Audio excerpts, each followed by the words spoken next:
Guys, welcome. Collective reading po tayo ngayon. So, tingnan natin kung kaninong energy to.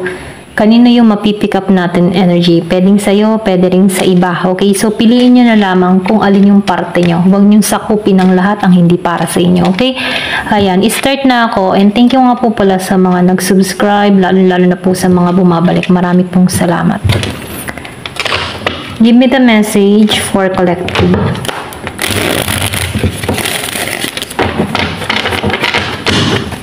Sa mga nagtatanong po ha, hindi po ako nagpe-personal reading. Marami pong salamat. Give me the message. Kaninong energy to?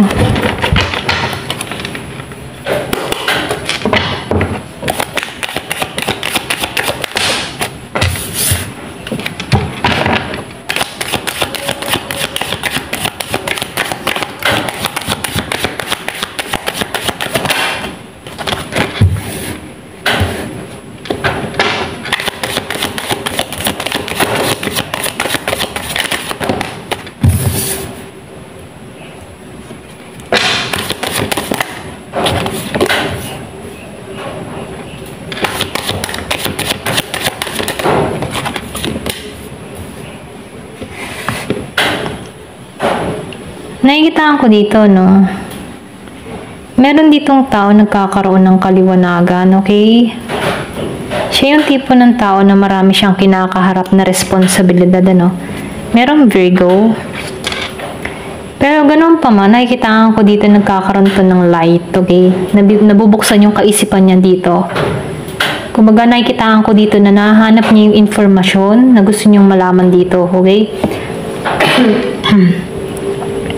So, nakikita ko, ito yung tao na yung bang positive lang yung mindset nito, no? Kumbaga, hindi ito nawawalan ng pag-asa, mapangarapin to. Ito rin nakikita ko, no? Siya yung tipo ng tao na mapangarapin, hindi siya nawawalan ng pag-asa.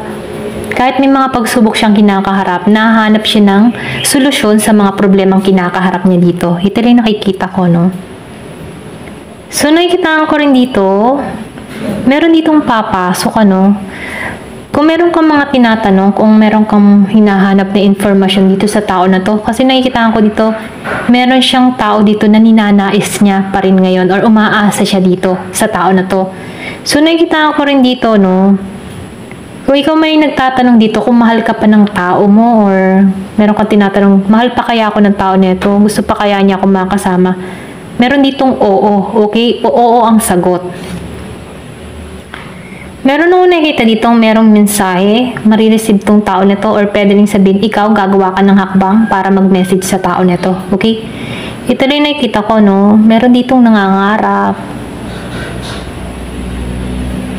Ayan. So, ito lang nafe-feel ko dito. Meron dito, nagmamahal pa rin sa kanya dito. Okay? Ito rin nakikita ko. Kung tanong mo yung person mo kung mahal ka pa nito, oo, mahal ka pa rin nito. Okay, nahanap na nito yung sagot na gusto niyong malaman. Ayan. Give me more information. Ano pa yung mensahe?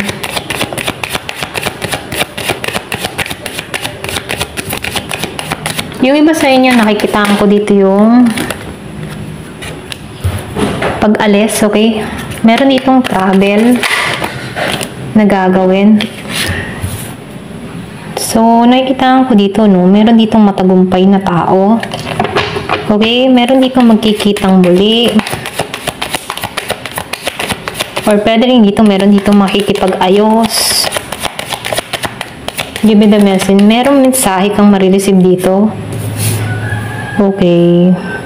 Alam mo yung tipo, mahal ka ng tao nito, pero kung may tanong ka, no? Kung mahal ka pa rin ng tao nito, mahal ka niya, pero nag-ano to, yung bang tipo ng salita to?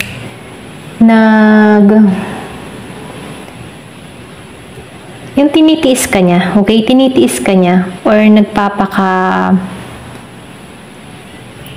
bang tipo na, gusto naman, pero aayaw-ayaw. Ganon. Okay? Gusto ka naman niya, pero sinasabi ayaw. Iba yung nararamdaman mo sa kumbaga, iba yung kinikilo sa sinasabi ng dila or bibig niya. Okay? Kumbaga, ramdam mo sa body language niya na miss ka niya, ganyan, pero yung sinasabi niya, ayaw niya, mga ganun. Kumbaga, kuha mo na yung ugali ng tao mo dito. Ito lang yung nakikita ko, no? So, malungkot din to nung nawala ka dito. Kung kayo nasa LDR situation, no, malungkot to nung umalis ka dito. Okay, ito lang yung nakikita ko, no? Nawalan siya ng galak, nawalan siya ng saya, okay?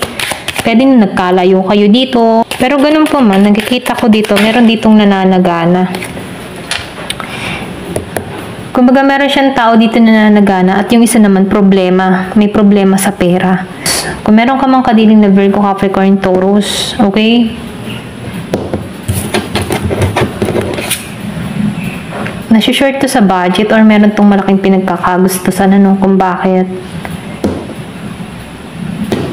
Yung ipon niya dito nauubos or pwede rin sabihin na hindi nagiging maganda yung takbo ng kabuhayan niya, no? Meron siyang pinagkakagastusan. Malaki rin yung responsibilidad niya, ano? Ito lang yung nakikita ko, no? So, meron dito pag-alis, yung iba sa inyo, no? Meron ng ibang bansa or papunta ng ibang bansa, okay? Merong Year of the Dog. Year of the Dragon. Akong nakikita. Give me the message, ano pa yung mensahe? Kumbaga, nakikita ko dito, itong tao neto, no, may pagpipigil, may pagtitiis. Kasi meron tong uunahing responsibilidad bago muna yung pag-ibig. Ganon. Pwede rin malaki yung responsibilidad niya sa pamilya niya. Okay, mas inuuna muna niya yung pangarap niya dito para magtagumpay, okay? Pwedeng yung isa sa inyo matagumpay dito. Wala siyang maipagmalaki dito, kaya kailangan niya magsumikap dito. Ganun lang yung energy na nakikita ko. Kung kanino man to, no? Give me the message, ano pa yung mensahe? Oh, the Emperor. So, kailangan niya ditong maging Emperor energy, ano? I mean, kailangan niya maging matagumpay dito, no? Gusto niyang pantayan ka. Kumbaga, kung halimbawa, ikaw yung nakakaangat dito, no? At itong tao mo ay hindi gaanong naging mapala dito, nakikita ko dito yung mas nakatuon to sa pagsusumikap. Pwedeng nagbabalak tong mga ibang bansa dito, no? Kasi nakikita ko dito malaki yung responsibilidad na kinakaharap niya dito. Mas inuuna niya muna yung pangarap niya, okay? Pero ganun pa man, nakikita ko dito yung Emperor energy sa tao na to, no? Yung bang tipo na kahit nahihirapan siya sa sitwasyon, hindi to madaling sumuko. Kasi nakikita ko dito yung katatagan, authority, at malaki yung pangarap ng tao nito, okay? Gusto niya maging matagumpay dito at magtatagumpay itong tao nito, okay? So, nakikita ko dito na gusto nito makipagsapalaran sa ibang bansa. So, nakakahanap to ng kaliwanagan dito sa sitwasyon. Alam niya, mahal mo siya or mahal ka niya, okay? Alam ng tao nito. Alam ng tao nito na mahal niyo pa yung isa't isa. So, kailangan lang ng tao nito, kumbaga, no, alam niya na meron ka pa rin pagmamahal dito sa tao na to at meron pa rin siyang pagmamahal sa'yo. Kaya lang, kailangan niya munang isang tabi yung pagmamahal na ito. Kasi meron siyang dapat unahin ditong responsibilidad, okay? Pwedeng sa family, okay? Pwedeng breadwinner tong tao mo dito. Or pwede rin naman, energy mo to, okay? Isinantabi mo muna yung love. Unahin ko muna yung dream ko. Ganun yung mindset, ano? Kung tayo para sa isa't isa, tayo hanggang sa dulo, ganyan. Bahala na si Tadhana. Ganun lang yung energy. Ito lang nakikita ko, no? So, tingnan natin dito yung mindful message sa'yo, okay? Give me the message. Ano yung mensahe para sa connection na to?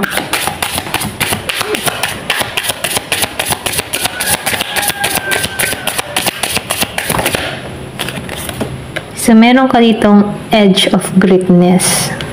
Kumbaga, nasa dulo ka na dito eh. Kumbaga, nakikitaan ko dito na gusto mo magtagumpay, ano? Ito lang yung nakikita ko, no? Meron ditong gusto magtagumpay. Nakikita ko dito yung pagbubukas ng pintuan, ng oportunidad. Okay? Kumbaga, ipagkakalob sa'yo or ipakikita sa'yo yung daanan, no? Kasi meron ditong pag-alis. So, nakikita ko rin dito na alam mo yung tipo na kung makikita mo dito sa dulo, ano? Nandito ko na sa dulo eh. hahakbang ka, pero hindi ka natatakot sa anong magiging resulta. So, kumbaga, hindi ka natatakot na sumugal, ganun, matapang ka, mahilig kang mag-take ng risk, okay? Kumbaga, ikaw, alam mo yung confident mo okay? Kumbaga, nakikita ko dito, confident ka, matatag ka, hindi ka takot sumugal, kasi alam mo dito na may naghihintay sa yung maganda sa dulo, okay, ng yung paglalakbay. So, nakikita ko rin dito, no? Confident ka. Ito lang yung nakikita ko, confident kang humarap sa mga bagong ilalahad sa'yo, sa mga bagong challenge na ipagkakalob sa'yo. Confident ka na magtatagumpay ka. Lumabas ang Emperor energy. Kumbaga, hindi ka madaling sumuko, lalo-lalo na sa mga hamon, okay? So, nakikita ko dito, pwedeng ikaw ay yung tipo ng tao na malakas yung faith, okay? Ito yung meron kang fighting spirit, ganyan, na makuha yung mga bagay na gusto mo. Kahit nakakaranas ka ng kabiguan, hindi ka madaling sumuko, no? Kumbaga, malakas yung mindset mo. Positive mindset, okay? Ito lang na-feel ko sa'yo. Kumbaga, sa dulo, may magandang mangyayari. Kumbaga, kung titigil ka, hindi mo makikita yung magandang resulta Pero, dahil may pangarap ka, susugal ka. Ganon yung energy mo. Susugal ako para makita ko na magtatagumpay ako. Ganon. Give me the message. Projecting. So, nakikita ko rin dito, no? Ikaw yung tipo ng tao na hindi ka madaling nagpapa-apekto. Hindi ka nagpapa-apekto sa mga sinasabi ng tao, okay? Kahit meron ka mga nakikinig na negatibo, okay? Mga negative emotion, mga nagda-down sa'yo, ganyan. Hindi ka madaling magpa-apekto kasi ikaw, malinaw malinaw yung hangarin mo, malinis yung kaisipan mo, okay? Kumbaga, kung tingin ng mga tao nito ganun ka, hindi ka na nakikipag-deal kasi ganun ang tingin nila kaysa i-stressin mo yung sarili mo at i-explain mo yung sarili mo, hindi mo na in-explain kasi kilala mo yung sarili mo, okay? So, nakikita ko rin dito, kahit meron silang mga sinasabi sa'yo, mas nagiging kang mas matatag. Meron kang gustong patunayan sa mga binabati ko sa'yo. Ganun yung nafe-feel kong energy sa'yo, no? So, nakikita ko dito, hindi ka nagre-response sa mga negative emotion, sa mga negative na sinasabi ng ibang tao, sa mga pambabatikos nila, or sa mga kung ano man yung gusto nilang sabihin sa'yo para manliit ka, para man-down ka, hindi ka nagpapa-apekto. At yun ay magandang sign, ano? Ito lang yung nakikita ko. So, tingnan pa natin dito, no? Ano pa yung mensahe? Kumbaga, hindi mo pinapatulan yung mga toxic. Aware ka sa toxic, okay? Give me the message. Ano pa yung mensahe? Freedom. So, nakita ko dito yung paglaya. Mystery. Meron ditong mystery. So, nakita ko dito, mystery, paglaya. Yung iba sa inyo, aware sa spiritual, okay? So, malawak yung pangunawa mo sa mga taong nakakasalamuha mo. Katulad nga yung sinabi ko kanina, kahit may mga negatibong sinasabi, nahayaan mo na lang, okay? Bahala kayo dyan, okay? Kahit marami kang mga pagsubok na kinaharap dito, nafe-feel ko sa iyo yung transformation, ano, may change na pagbabago, may pagbabago, ayan. May pagbabago na nangyayari sa iyo. Transformation, ika nga, ano. So, meron kang paglaya, alam mo i-handle yung sarili mo. Alam mo kung paano mo palalayain yung sarili mo sa mga negative emotion. Okay, hawak mo yung susi Kung papatulan ko yung mga batikos nila, ako lang din yung maapektuhan dito. Ganun ka mag-isip. So, may dead ma na lang. Okay, no energy. Okay, wala kang binibigay na energy sa kanila. Okay, hinahayaan mo na lang sila mag-isip ng mga kung ano-ano about sa'yo. Basta ikaw, magtutuon ka sa pangarap mo. Ganun yung energy mo. Give me the message. Ano pa yung mensahe?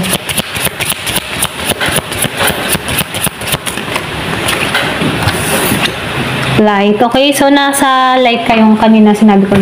Meron ka ng kaliwanagan. Okay, so may kita mo dito. Hawak mo dito yung light, star. So may light dito. Alam mo yung sagot, okay? Alam mo yung sagot sa mga tanong mo. Kilala mo yung sarili mo. Alam mo kung ano yung makakabuti para sa'yo. At dun ka nagtutuon, okay? At magandang halimbawa, yan no, kahit maraming mga sinasabi yung tao sa'yo, then maka na lang kasi kilala mo yung sarili mo. Okay? Alam mo yung makakabuti. Ito lang yung na-feel ko sa'yo.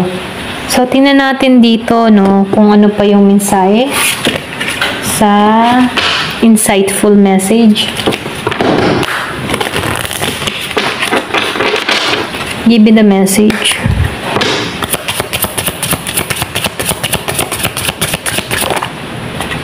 So, meron ka dito Mercury retrograde. So, nakikitaan ko rin dito, no, meron ditong communication issue, review everything. Yung ang sinabi ko kanina, no. So, ikaw, hindi ka basta-basta pumapatol. Binabalanse mo, okay? Kahit may mga bumabatikos, yung ang sinabi ko kanina. So, confirm dito, no? Kahit merong mga sumasabi, merong mga hindi naniniwala sa'yo, dinededma mo siya. Ayaw mong palawakin pa yung komunikasyon kapag may issue na, okay? So, ikaw, nagiging ka lang patas, alam mo yung sarili mo kasi may kalayaan, may susi ka, okay? Para kung ano yung piliin mong landas, kung saan ka magiging payapa, okay? Ito lang nafe-feel ko. Kumbaga, nakikitaan ko dito, nagiging ka lang matalino sa mga desisyon na ginagawa mo. Nire-review mo lahat, okay? So, nakikitaan ko dito, magtatagumpay ka. Kasi, andito ka sa The Emperor. Kumbaga, born to be leader ka, okay? Alam mo kung ano yung mga gusto mong mangyari. May prediction ka, may vision ka sa gusto mong mangyari sa'yo, okay? Ito lang nakikita ko. So, nakikitaan ko dito yung pagiging mong matatag. Matalino ka. Ayan. Ayan, hanggang dito na lamang po. Thank you for watching. Love and peace.